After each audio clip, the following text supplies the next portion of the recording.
Chapter 45, Happily Ever After. For now, at least.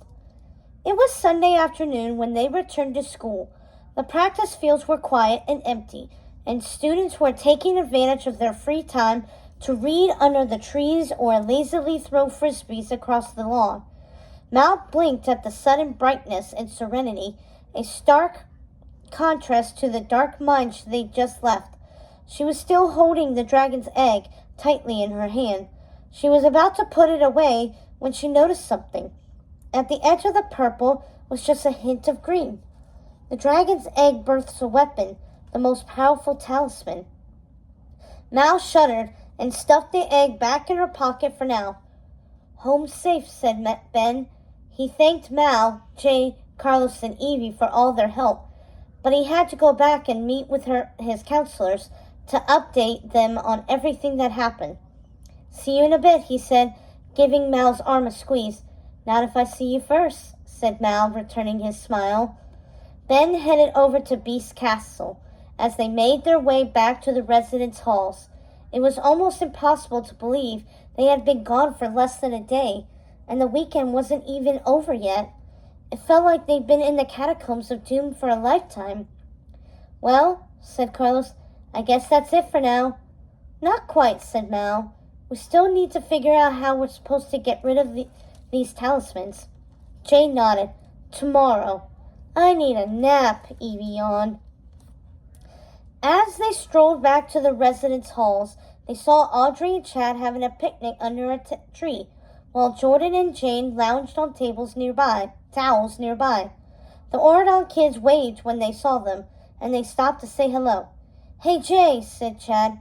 "Sorry about, what happened with your eye the other day, and good game yesterday."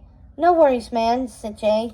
The two shook hands, and Mal was just a tiny bit disappointed that Jay didn't jump at the opportunity to steal Chad's rather shiny wristwatch. "Are you feeling better?" Jane asked Carlos worriedly. "You looked so sick at the dance last night." "Much better," said Carlos, blushing. "Thanks." "Oh, Jordan," said Jay. "About what happened to your lamp the other day, with the limousine keys? Sorry about that. I returned them to Ben, though." "It's all right," said Jordan. "I figured you must have needed them badly enough if you had to wish for them." "See you guys later," said Mal.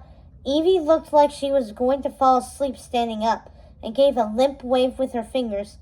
"I'm going to stay a bit," said Carlos, taking a seat on a towel next to Jane. "Me too," said Jay, who was already lounging next to Jordan's towel. Mal and Evie exchanged meaningful smiles, but didn't tease the boys.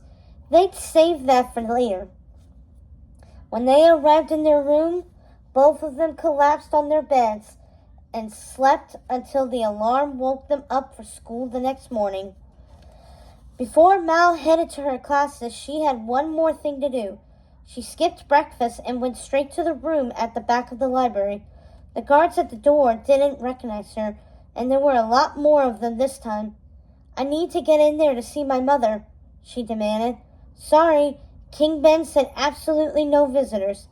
"But I will make an exception this time," said Ben, who had heard the ruckus and walked over to see what was happening. "You're up early," said Mal.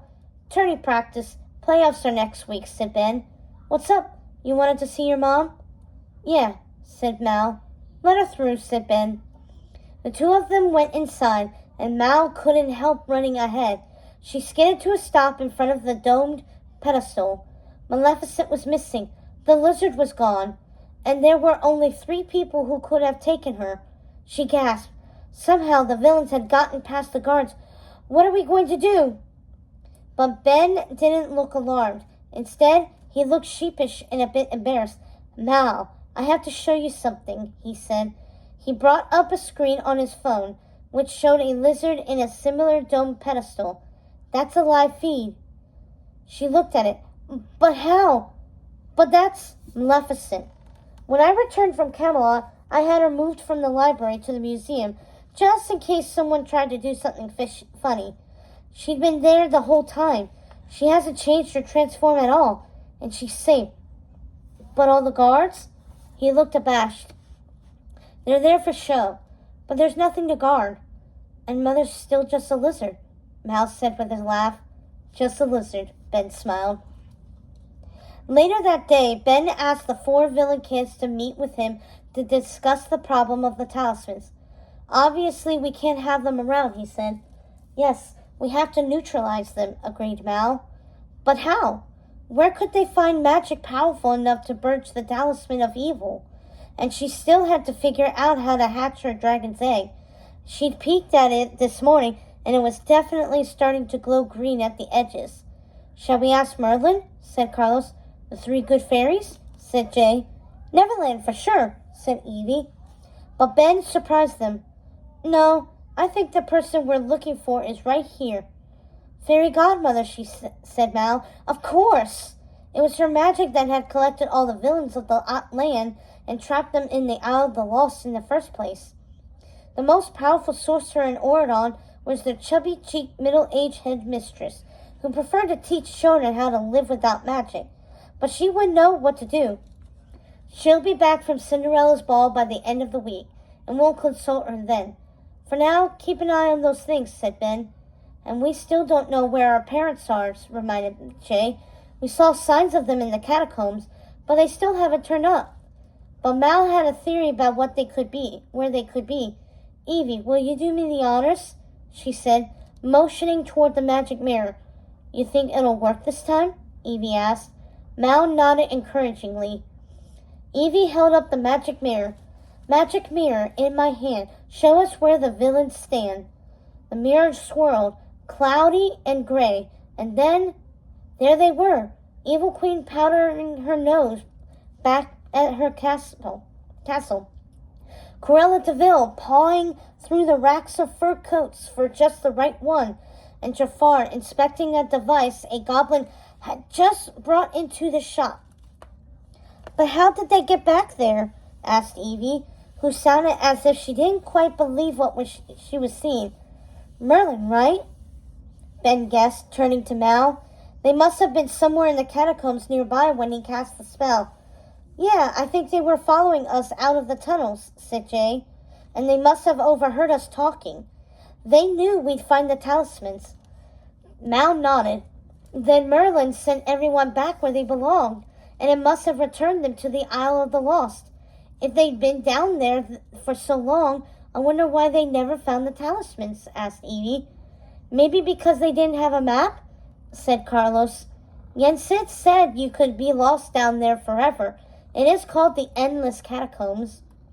Hold on, what's that Jafar's got in his hand? Asked Mal, leaning in for a closer look. Bless you. Whew. It's the remote that turns off the dome and lets down the bridge, said Carlos with a groan. That goblin must have found it in the ditch. Wait, it's broken though. Look, it's cracked in half, said Jay. But once it's fixed, said Evie nervously. Once it was fixed, there was no need to explain what would happen next, thought Mal. The villains would be able to leave the island, and now that they knew who had their talismans, nothing would stop them from heading back to Oridon to take what was theirs. More than ever, she, Evie, Jay, and Carlos would have to destroy the talismans while Ben prepared the kingdom for a showdown with their enemies on the Isle of the Lost. Ben looked confident, but Mal and her friends weren't as hopeful. They knew how twisted their parents could be and what they were capable of, and no one would sleep well that night. I'm not worried, said Ben. In Oridon, we can count on our heroes to protect us. I don't feel like a hero, said Carlos. That's okay, said Mal with a rueful smile. Remember what the professor said? We're the villains you root for in the story. And that is the end of Return to the Isle of the Lost. Thank you for reading along with me. I hope to see you next time with the next story as we continue the Descendants book marathon in preparation for the Descendants the Rise of Red. Till next time, say bye-bye. Say bye-bye, Queenie. Bye-bye. Bye-bye. Mwah.